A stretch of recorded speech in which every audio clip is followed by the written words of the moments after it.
We are born free, and we will die free. The time in between, though, that's complicated. In that time, governments, institutions, and our egos will limit our ability to find true freedom in this life. These are real stories of real people overcoming the odds, persevering in justice, and unlocking their potential.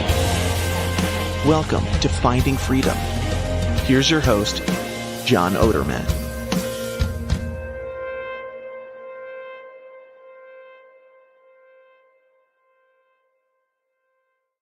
What is up, everybody? Welcome back to another episode of Finding Freedom here on the Lions of Liberty Network. Great to have you here with me. I am coming to you live on a Monday morning, almost noon, almost afternoon here on the East Coast. But when I do solo shows, like I am doing one today, I've come to decide that I don't like recording solo shows on Sunday nights. So I think my new thing is when I do a solo show, it's going to be on Monday mornings because I just feel better about it.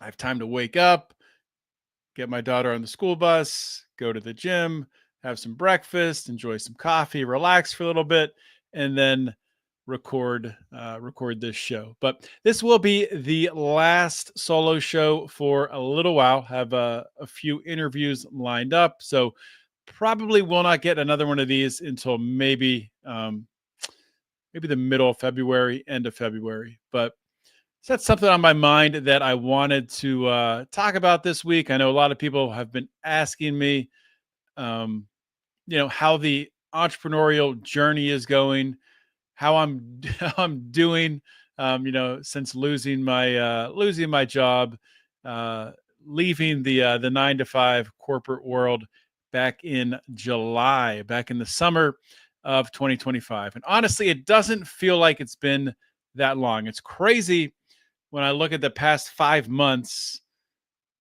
Time has flown by. It's absolutely flown by, and so much stuff has been crammed into it. Some really good things have happened, and I'll talk about that today. What I'm going to be getting into in just a moment here is the 5 things that I have learned in these 5 months of entrepreneurship, these 5 months of self-employment. So if you're someone who is an entrepreneur who does work for themselves, I think you're going to enjoy this. I think you'll probably resonate with a lot of what I'm talking about. Maybe you'll take something away. You'll probably have some things that you would add to the list, which is great too. Or if you're someone who wants to become an entrepreneur, who wants to work for themselves, who wants to start that side hustle and create some margin in your life, I think this is going to be very valuable for you. This isn't going to be a super long episode. I'm not going to go on and drone on for, an hour. This will be a 25 minute episode. It'll be a quick hitter, and we'll get in and out today. So before I get to my content for today, first, I want to thank everybody for tuning in live here. I can see we got some people watching live. I want to thank everyone who is listening to the audio format on whatever podcasting app that you listen on. We really do appreciate it. Had a friend of the show, longtime listener of the show, reach out to Brian and I this past weekend, just thanking us for what we do and noting all of the other people in our space, in this freedom/liberty podcast space, who have come and gone over really the past decade. And Brian and I are still standing. So appreciated the kind words from our friend, from our patron. But I did say there's a couple times a year when I definitely want to quit, when I think about quitting. So we got a quick drink of water here. And let's hear from the sponsors for today's show. As I talked about this year, I want to provide you guys some value from previous guests who have been on this show with some products you might be interested in. So Horrible Designs. Jason over there designed, well, he didn't design the actual line on our coffee mug, but he turned around printing our Lions of Liberty coffee mugs in an immaculate amount of time. Got them shipped out to me quickly so I could get them shipped out to all of our patrons who qualified to receive one. Jason at horribledesigns.com. He has some incredible stuff there. I mean, the way this guy's mind thinks, it's different. I want to encourage you to go check it out. One of my favorite designs is his Killdozer design, which you can get on a t-shirt, coffee mug, koozie, whatever. And it has the slogan on it, I am willing to be ungovernable. So you can find that at horribledesigns.com, and you can use promo code Lions of Liberty 1 for 10% off a purchase of $20 or more. So check that out. And also Masa Chips, man. Masa Chips, talked about them a lot on this show. I promoted them for a while. They are back in my house right now. We got a delivery this past week. Masa Chips are organic corn tortilla chips that are fried in grass-fed beef tallow. They got their traditional flavor, their blue corn. They even have a churro flavor. They got a chili flavor.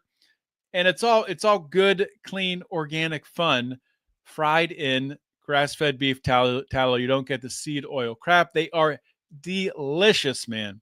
I can't even explain how good they are. I had some with buffalo chicken dip this past weekend watching some football. Always great with queso, with salsa, whatever you want to dip your tortilla chips in. You can get 20% off right now on Masa Chips at masachips.com.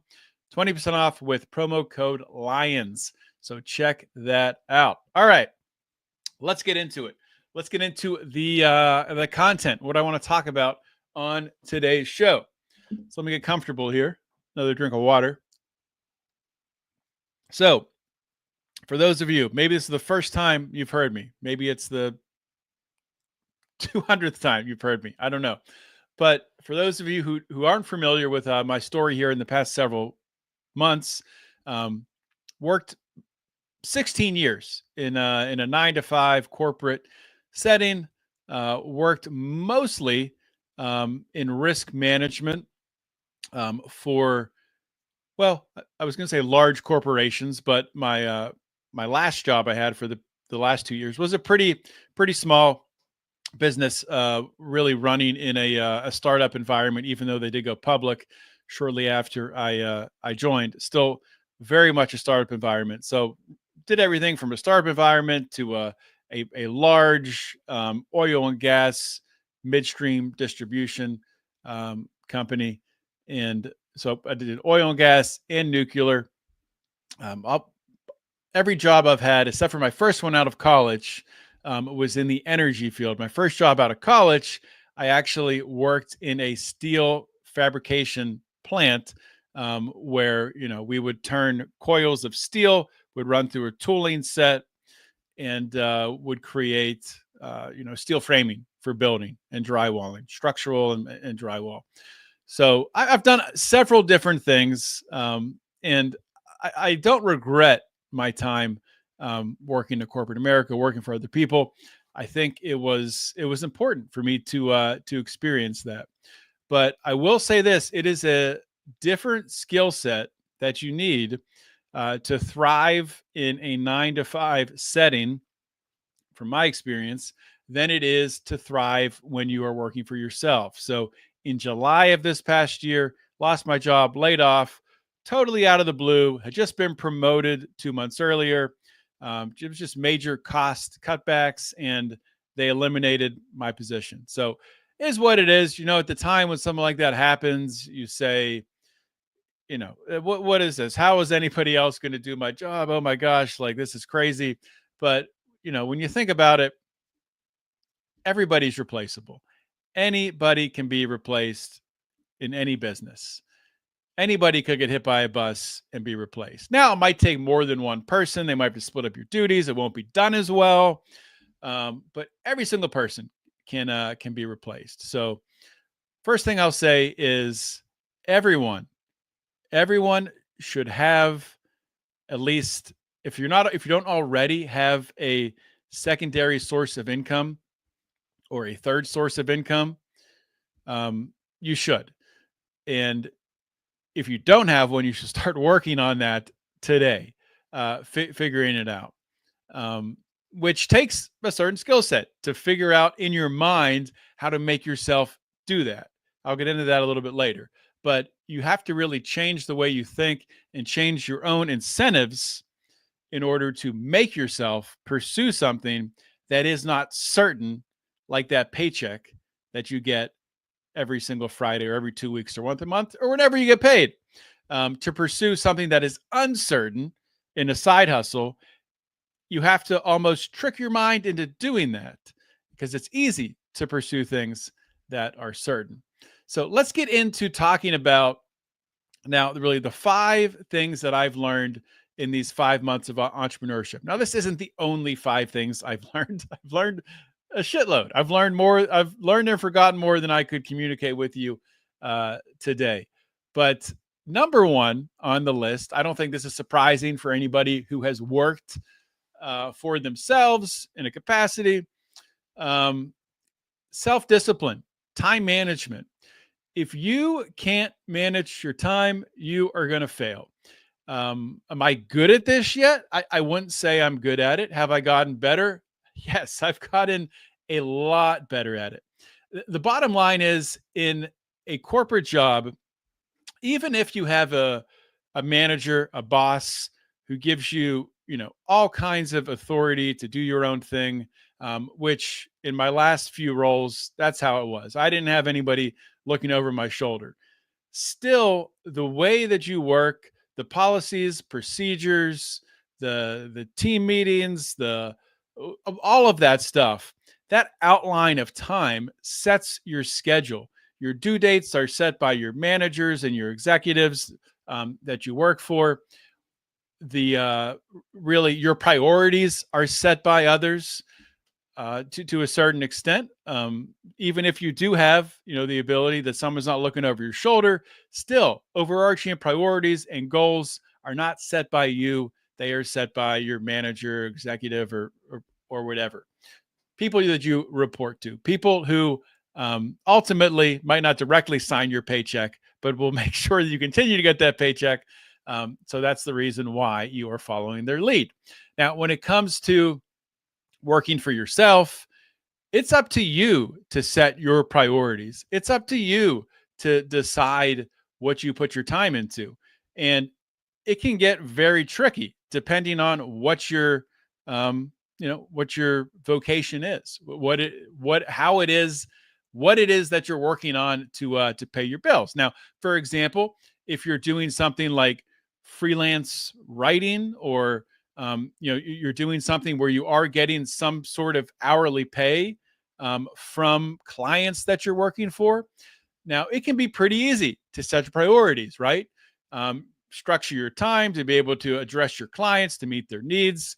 The better you structure your time, the better you allocate your time, the better you optimize your time, the more clients you're able to see, the more money you're able to make, right? So being self-employed that way is pretty direct. It's not that different than a 9 to 5. You're still getting paid for trading your time for dollars, right? That's not different. Time for dollars, time for dollars. Now, if you're doing something like I do, which every business I have, none of them are time for dollars. So I'm not getting paid for the time that I'm putting in, be it what I'm doing in network marketing with Plexus, helping people to address health goals, lose weight, boost metabolism, address autoimmune issues, acid reflux, et cetera, et cetera. I'm not getting paid directly on the time that I'm putting in. Some things I'm doing will take a lot of time, some will take almost no time, but I'm getting paid based upon really the revenue that I am generating, right? People who are purchasing products through my referral link. It's really that plain and simple. Now, when it comes down to my real estate business, it's a little less clear cut even than that, because so I guess to break it down, and I'm spending more time talking about this than I wanted to, but when it gets to to real estate, I just recently started out into a new real estate venture. Prior to that, I did have experience in vacant land investing, which I've talked about before, which is very different.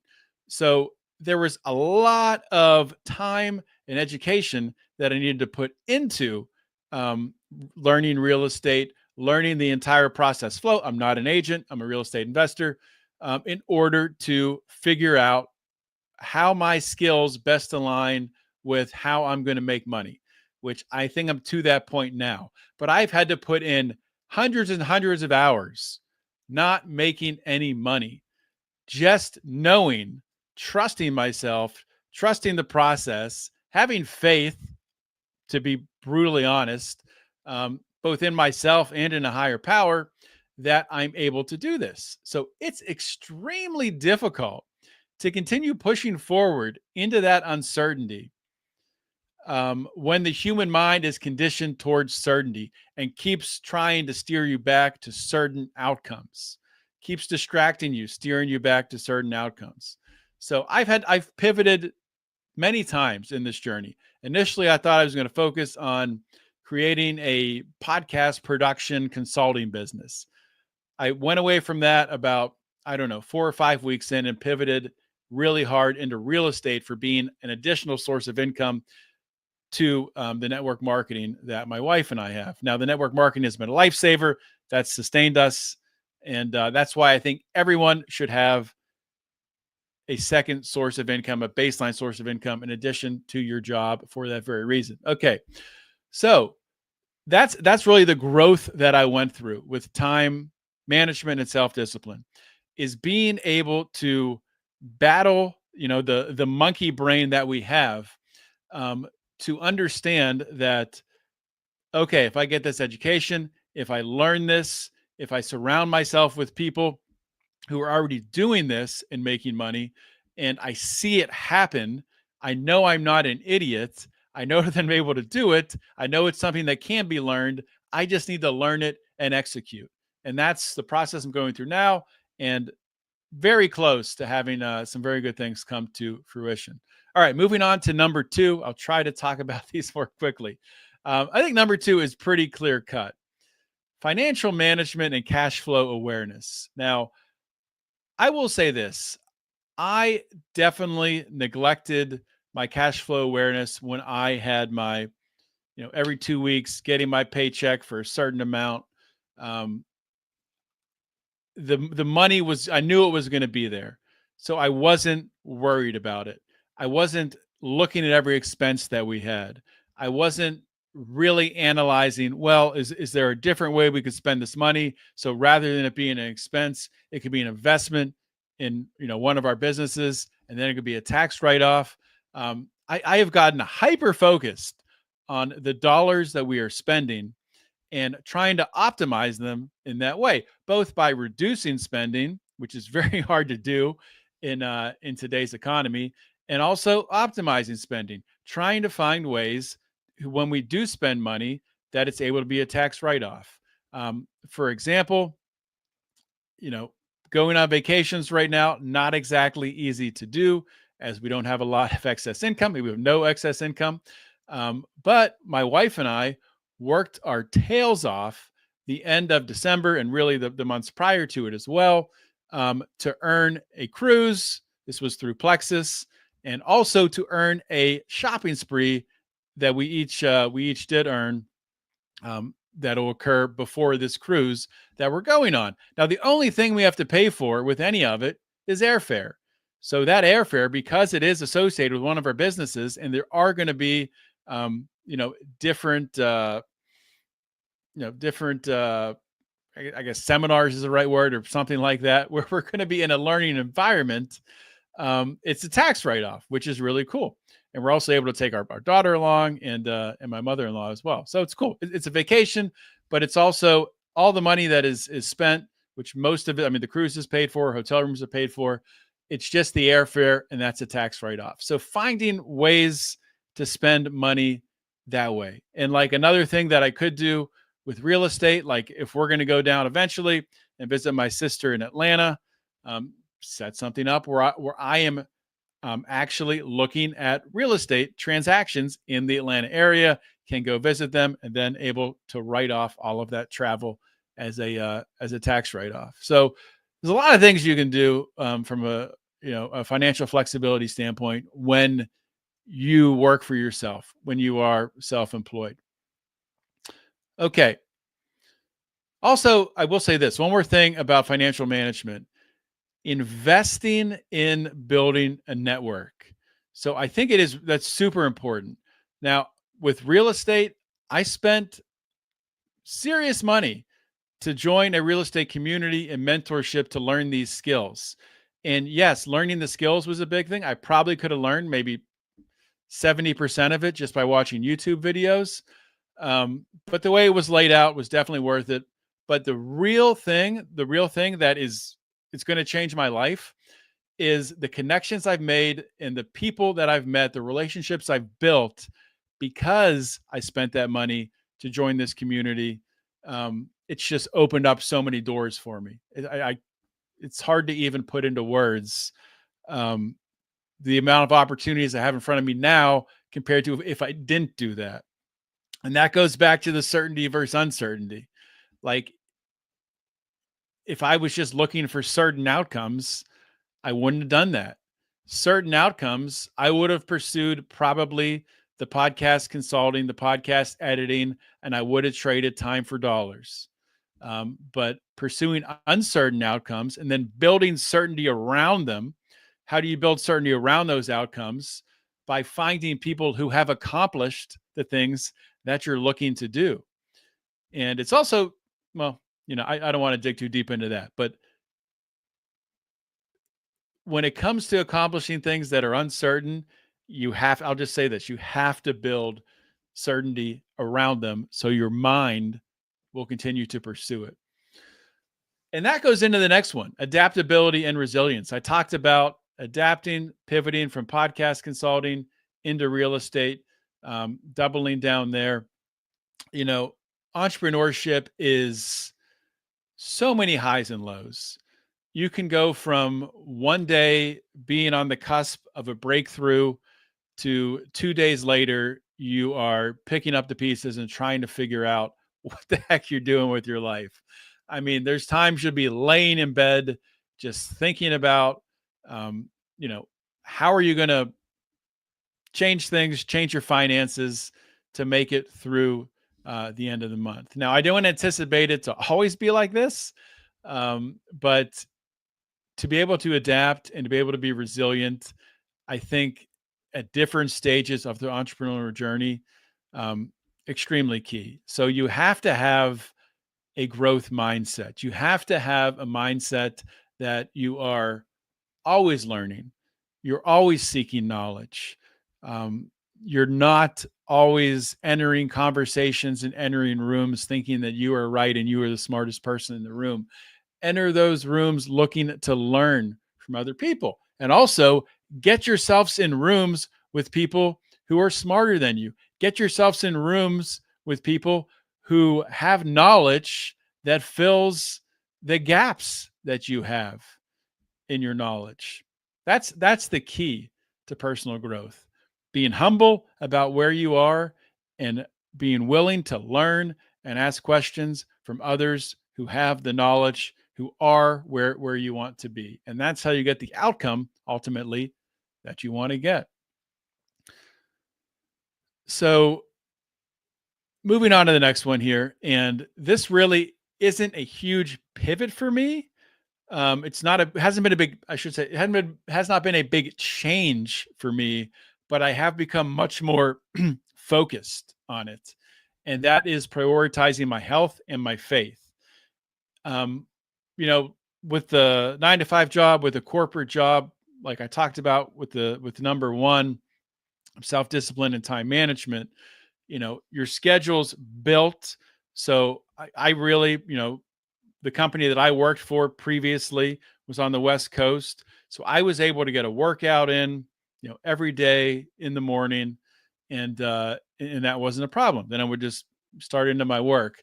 Now with competing priorities, um, you know, trying to find time on other people's schedule in order to meet, it's not that simple, and it's become more complicated to fit in workouts to find time to go to the gym. But having systems in place, like, the supplements I take that keep me in check, keep me keep my mind right, keep my gut healthy, um, I think are extremely important. Keep my energy up. Energy is so important. It's if especially in situations where you're questioning questioning the decisions you're making, where you are entering into situations where you need to be able to be persuasive, where you need to be able to sell people on what you're talking about, where you need to be able to relate to people. Energy is crucial. If you're not bringing energy into that conversation, then that conversation is not going to give you the outcome that you want to have. So health and energy go hand in hand. And like I said, I haven't always been able to build in workouts like I had previously, trying to get back to that, but I have stayed consistent in, trying to eat clean, getting my supplements in. Recently, I've started doing, 5-minute abs, 5 minutes of abs every single day. Which doesn't sound like a lot, but honestly, you stack that up every single day, it's going to change you and it's going to make you stronger. Um, but the other piece of this is faith, right?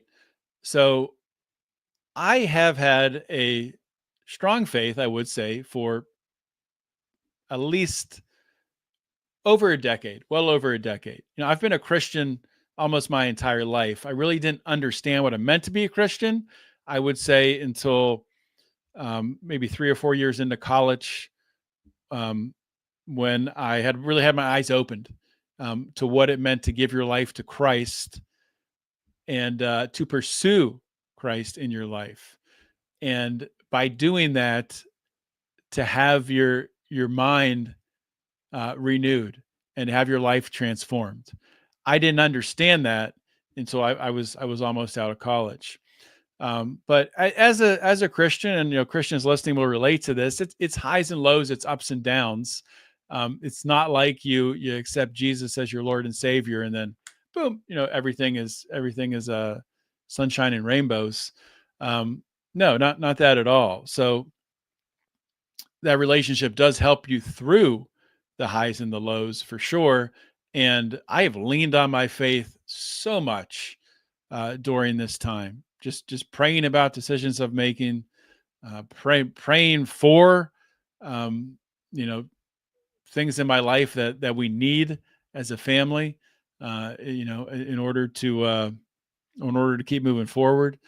And really my eyes have been opened that this is completely the right decision that I'm making, pursuing self-employment, pursuing entrepreneurship, and and testing myself. And you know, I don't think that like I lost, I don't think like, oh, God made me lose my job in order to go through this growth. But you know, I think that losing my job has definitely opened me up to more of my faith, which has opened me up to more growth, if that makes sense. So um, God will use tough times in our life if we're open to it to uh, to grow our faith in Him, without a doubt.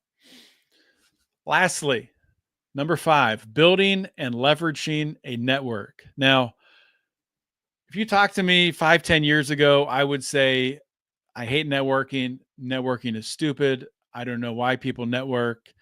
Well, I do know why people network, but it just had this like LinkedIn vibe to it, like, collect business cards and, send cheesy emails to people. And it just wasn't authentic. Like with the word networking, it just doesn't like scream authenticity. So I don't like the word networking. So building and leveraging friendships is really what it should be. Because at the end of the day, what life is all about, not only from a business standpoint, but from an enjoyment standpoint, um, it's about building relationships, building friendships with people, building up trust where you're able to hold each other up. You're able to hold each other accountable in certain situations and areas of your life. You're able to help each other out um, financially in a way to where you're able to create opportunities for each other or capitalize on opportunities together that create better outcomes for both or multiple individuals. And this has been the biggest eye-opening thing for me. And I talked about a little bit before, but in this real estate community, just the number of people who are willing to help out, willing to help you learn something, willing to answer questions. And there's something very libertarian about it because it's authentic in the way, and not, I mean, I'm not going to say everybody is like this in the community I'm speaking of, but many are. And, you would say, well, why would they? Well, because number one, it's the right thing to do, but also by helping others learn, building that trust, you've created an ally. You've created someone, once they become good at a certain skill set in real estate, be it acquisition or, transaction coordinating or dispoing properties, investing, lending, whatever. When you find someone like that, when you find people like that, you found an ally, and you've found someone you can do business with. You've found someone you can trust. You've found someone that you can go out with and make money together. And that's what it's all about. No matter what industry you're in, it's about finding people who are good people who you can trust, building trust with those people, and then helping each other to succeed. I mean, networking is not the word for that. Networking is not the word for that. Community is the word for that. So it's really building and leveraging a community. And I could say the same thing about health and wellness with what my wife and I do with Plexus and the community that we've joined and also helped to build. It is so much easier to stay on track with your health goals if you're surrounding yourself with people who are like-minded, who are also trying to be healthy, who are also trying to eat right, who are also trying to address health issues with natural remedies rather than going the pharmaceutical route. It's just common sense. And the more you surround yourself with people like that, the easier it becomes to find success on that path. And I mean, there's so many examples in life like that. It just took me, I don't know why it took me so long to learn it. Maybe I'm saying maybe this is something that everyone listening and watching, already understands. I don't know. But that's where I'm at now. This is something that's kind of been realized to me, has become real to me, very real to me in the past 5 months, for sure. Just how important community is to be able to achieve greatness, to be able to achieve your goals in anything that you're doing. And, that's the 5 items that I'm going to talk about. So self-discipline, time management, number 1, financial management, number 2, adaptability and resilience, number 3, prioritizing health and faith, number 4, and building and leveraging a community, number 5. I had network, but I am changing that to community. And I mean, when it comes to Lions of Liberty, when it comes to what Brian and I are trying to do here, in order for us to be successful, in order for us to reach more people, hopefully help more people, to understand both, politically and, from a health, from a faith, from an entrepreneurial standpoint, in order to help people to reach their goals, to answer their questions, we need to build a better community here. And I'll be the first to admit that. I think that we had a great community with Lions of Liberty for a time, for many years. And I think, unfortunately, we've kind of lost that in the past few years here. Sure, we still do have our patrons, and we do things together. We just had our Degenerate Gamblers betting league, and we have a chat on oh gosh, what's it called? Telegram, which We're going to be expanding to, I think, our entire Lions of Liberty Pride. But we got to find different ways to build community, because everybody in this movement, everybody who listens to this podcast has something to offer, has something where they will be able to help someone else out. And if we can act as a conduit to connect people, that's what it's all about, man. I mean, that's why I want to do this podcast. That's why I talk into this microphone, to build a community so we can help each other out, so we can conquer this life together. That's what we're all trying to do, right? Make this life a little easier, little easier to navigate. If we can do that, then I think we've done something worthwhile. All right, guys, that is going to be a wrap for today's show. Hopefully you took something away from it. If you have any questions for me, you want to reach out, you can always email me, john@lionsofliberty.com. You can always get me on Twitter or Instagram @John Odermatt. And I'll be back next week with a guest. Next 2 weeks are for sure guests. Probably the next 5 or 6 weeks will be guests as well. But I'll see you again sometime in February with another solo show. But until then, always remember to keep your head up and the fires of liberty burning.